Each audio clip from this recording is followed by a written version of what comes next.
Hi guys, it is a new season, it feels like a summer already, but it's a new spring. And I definitely left you guys hanging last year because it got hot and I'm inconsistent when it gets hot. I mean, it's just hard to bear. So if you're new here, my name is Alexis and I am in zone 7B in Southern Maryland. And I'm just gonna give you guys a little tour of what we got going on in the garden. It is a bit wild. It is all over the place. We've missed all deadlines for the spring. So when you fail spring, you just go hard on summer. So that's what we're gonna do. I'm not gonna be ashamed. I'm not gonna be bashful. I'm not gonna be embarrassed. I'm gonna show you guys what it's really looking like. So let me turn my camera around and we can go ahead and get started.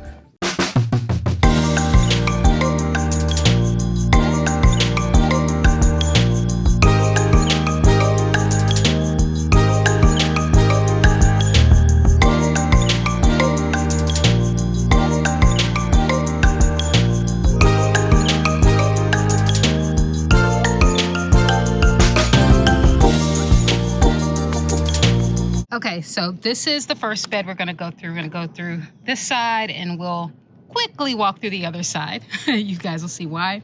Here are my dahlias. They've been coming back every spring now. I got some weeds up in here, but these have been consistently coming back. I forget what brand of dahlias they are.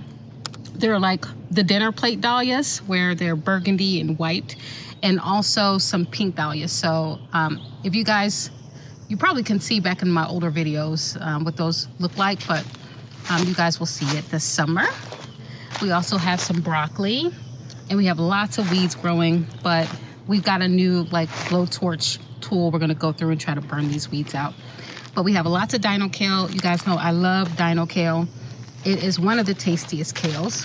We have some cilantro growing here, more broccoli, more dino kale, and some beautiful Swiss chard. So this is the mixed colors Swiss chard, and we also have some of the other Ford Hook white Swiss chard that's going to seed here and here that I had planted last year. And if you're new here, I actually like when stuff goes to seed. I like when it, you know, I get surprises the next season of plants that I didn't even have to plant. So I love getting those surprises. This is the common bee balm. It comes back reliably every year. We use this for teas. It smells great and the flowers are beautiful. It brings a lot of hummingbirds, so I'm a huge fan of bee balm. And this garden is kind of transitioning into that perennial garden where the dahlias, the bee balm, the pinks over there, all of this stuff is coming back every year, and I don't have to plant it, and I know I can reliably have bees and hummingbirds coming to the garden. These are dino kale that went to seed. This is mullein. This is a bit controversial. A lot of people don't like leaving mullein, but we do use the flowers, so for medicinal purposes. Down here we have more broccoli, more dino kale. This beautiful dino kale here that we'll probably harvest. Maybe I'll harvest it with you guys. Okay, so this bag, it's a Crocs bag. My mom and I went shopping for Christmas last year, and let me tell you, she's really good about finding a reason to buy something on sale. So luckily this was her expense, but I was like, hey, this might be a good harvest bag. So you guys can help me harvest some of this kale into my Crocs bag that I'm sure is not for food, but it is what you make it.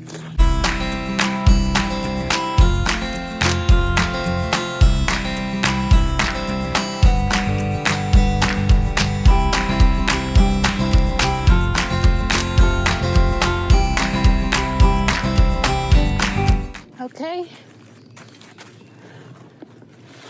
there's a little bit, but we have some more on the other side. So let me walk over to the other side. We get the rest of the kale. Okay.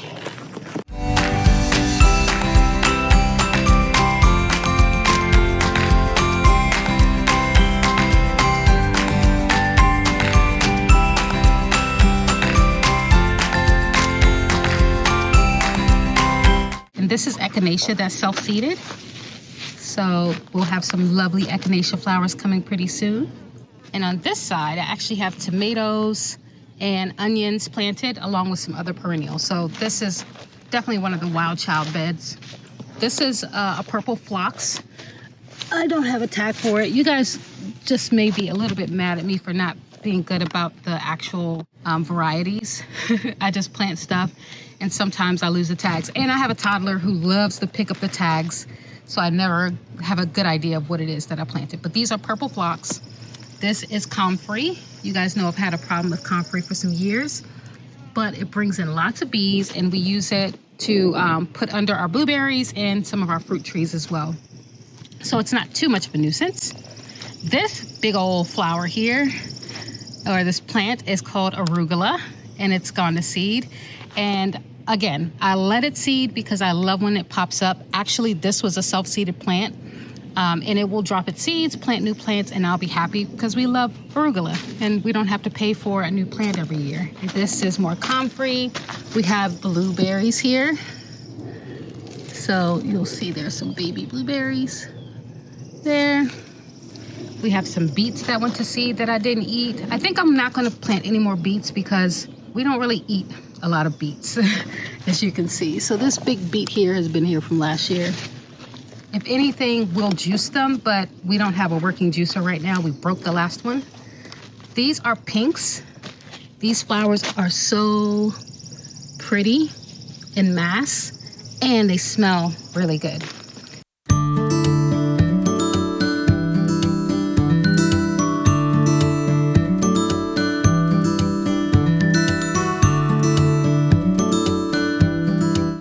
And here we have Walla Walla onions on one side, candy onions on the other, and then we have Roma tomatoes for each of these tomato cages. And you can see that we have tons of self-seeded tomatoes that are popping up. We have lilies that are popping up over here and over there. And I'll be planting some marigolds actually in between these plants. Maybe you guys will help me plant them. This is curly dock. It's a weed that keeps popping up all over the garden. And we'll use this tool called Grandpa's Weeder.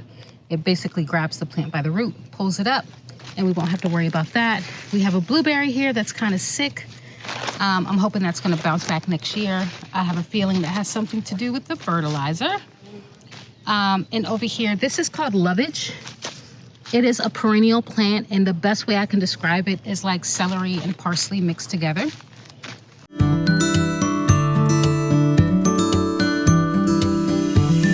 Is sage. This is actually the first year that the lovage has come back, and I was pleasantly surprised. This is what me and Tim are calling lesage because there's lilies growing in the sage. But this is a really healthy plant here. So these are strawberries that are looking really good.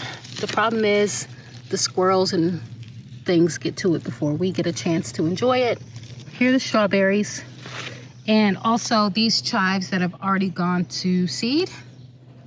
Man, were they beautiful. I'll insert a video when they were actually at their prime. They were so beautiful. We also have more blueberry bushes over here. You can see the blueberries are starting to ripen. And I have comfrey planted under the blueberries. This massive thing of plants is all parsley that have gone to seed. So we love using parsley in the springtime. It's one of the first things that starts to pop up. And so we have lots of parsley right here. We also have lots of parsley over here.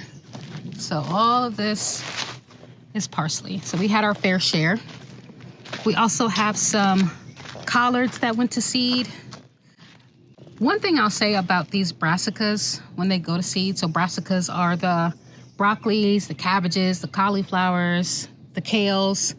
The flowers are like little, I call them kale broccolis, but when they're a little bit less flowery than this, they actually look like little broccolinis. And if you saute them up, oh my God, they're so delicious. To me, they're better than the actual leaves. So if you have some kale or any other brassicas that are going to seed, when they start to look like little broccolinis at the top, cut them off, saute them up. It'll be delicious. I told you guys that it was going to be a little bit wild. I hope you believed me because it is a little bit wild, but we're going to clear out some of the stuff, get this planted for the summer, and hopefully wait for all of the production to begin. Here we got more strawberries coming through. Looking really good. We've already eaten a couple of them.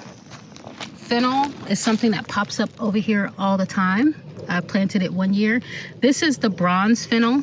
So this is used for its leaves and not for the bulb. And that's perfectly fine with us because we like to use it for soups and seasonings. This is oregano. We dig this up and cut it back every year, and it looks like we haven't touched anything every single year. But we love oregano, so it's no problem. If you move this kale to the side, you'll see that it's more fennel in there. Let me see, let me back this up. There you guys see. All that is fennel. Fennel, and more collards that have gone to seed. So what's the plan? The plan is to remove all of the brassicas that have gone to seed and replace them with summer plants. So tomatillos and chilies and things like that. The comfrey, my husband is going to dig up the right way. He finally believes me when I say when you cut it back, it's going to grow back. We have more blueberries here, as you can see. This bush looks really great. We're going to do some beans over the trellises, but I haven't started those yet. We ran out of bean seeds. On this side, we have more comfrey, more Swiss chard, more fennel, more Swiss chard, and a lot of space that needs to be cleared out for more plants. We got strawberries on the other side here, cilantro. As you can see the strawberries, and you can see also that, oh, actually this one is okay. But there have been some really good looking ones that these squirrels have been getting to. Yep, on this side, again, more dino kale. It is our favorite kale, so we plant a lot of it. I recommend that you plant what you eat, not what you think is gonna be good for video, because I've been doing that for some time, like with the beets. This is echinacea, and in between here we have more echinacea. Okay. Somebody in the comments is going to yell at me, what variety? I don't know. It's a yellow variety. And we also have some rudbeckias in here. Some lavender is in here as well. That little plant right there is a lavender.